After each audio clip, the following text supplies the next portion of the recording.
Victoria Scotti on kosmopoliidist noor kunstnik ja kunstiterapeut.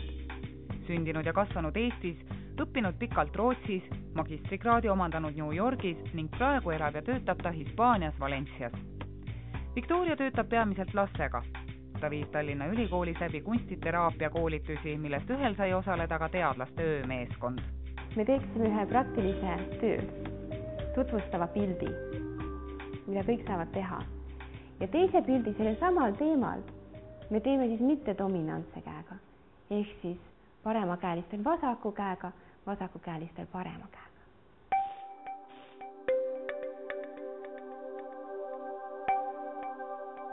See on põhimõtteliselt üks loovteraapia vorm, et kunstiteraapia nagu muusikateraapia, liikumisteraapia, et võib-olla kunstteraapia üks nendest, et mis see eesmärk on võimalikult palju väljendada ennast. Ja? Et kunst annab seal nagu lisaväärtuse, et sa saad ennast väljendada ka kunsti abil. Ja, üks võimalus on verbaalselt väljendada ennast, aga üks võimalus on panna sinna juurde veel mingisugune loovvorm, et minu puhul siis kunstiteraapia.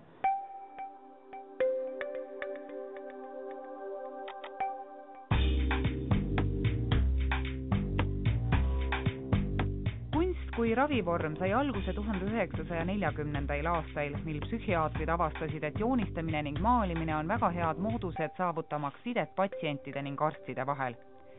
Tänasel päeval on kunstiteraapia kasutusel mitte ainult vaimuhaiguste ravis, vaid ka taastusravina haiguste juures, mis põhjustavad aju- ja närvikahjustusi. Kas ei ole, et välja ei tule, suur välja. Hakka peale. Küsi abi, kui sa vajad, eks ju. Mina töötan põhiliselt lastega. Et nagu sa tead, võib-olla lastel ei ole see verbaalne niisugune väljendus nii hästi välja arenenud, võib-olla kui sul on 4 või 5 aastane laps. Ja kuidas me siis saame neid aidata? Võib-olla ka temal on mingisugune probleem või mingisugune lugu, mis vajab rääkimist. Ja laps alati ei tea ise, et mis temaga juhtub või miks tal on see probleem. Võib-olla ta on väärkoheldud, võib-olla tal on peres mingi probleem või võib-olla ta on arenguliselt natukene aeglasem. Siis ta saab seda teha just kunstiteraapia kaudu, ka muudel võimalustel, aga see on nagu üks võimalus. Ta saab ennast väljendada oma loo nagu ära rääkida. Sina võin siis alustada, sellepärast et ma näen, et ma olen vist olnud ainukene, kes on üritanud joonistada inimesi nii parema käega, mis on siis minu dominantne käsi, kui ka vasaku käega. Mina mõtlesin, et ma tutvustan ennast selliste tegevuste läbi, mis mulle kõige rohkem meeldib teha, et ühelt poolt ma armastan väga lugeda, eriti siis, kui väljas sajab vihma. Ma loodan, et see on kuidagi äratuntav siit pildi pealt. Kunstianne pole teraapias oluline. Tähtis on, et inimene julgeks end väljendada. Teraapia rajaneb käsitlusel, mille järgi on inimene ise oma elu parim asjatundja.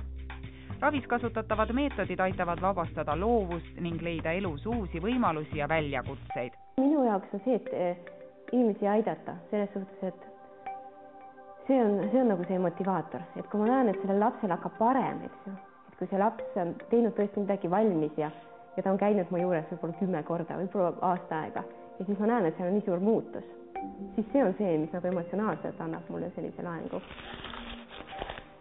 Niimoodi sünnib kunst. Käed on värviga koos, süda on rahul, helge tunne on sees. Tead, mida see mulle meenutab? No mida see sulle meenutab? Lumepalli. Mulle meenutab stressipalli. Kui juures ma ennem mõtlesin, et jõuaks ainult plastiliinile, et saaks plastiliinili, et saaks seda mudida, et see on nagu selline mõnus. Näed, ja sa lugesid, ma julgen ise nagu isegi öelda, kõik on sulle aru saada.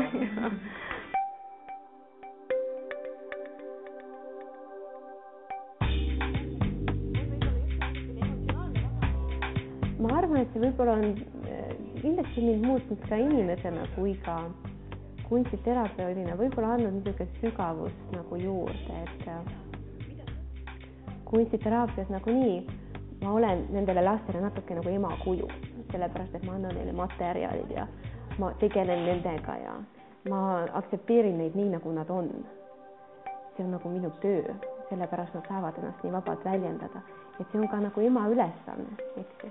Sa oled oma lapsele see kõige tähtsam inimene, et kelle juures ta saab ennast nii vabalt tunda ja ta saab öelda kõik, mis ta tahab ja ta teab, et tema ikka armastab teda edasi.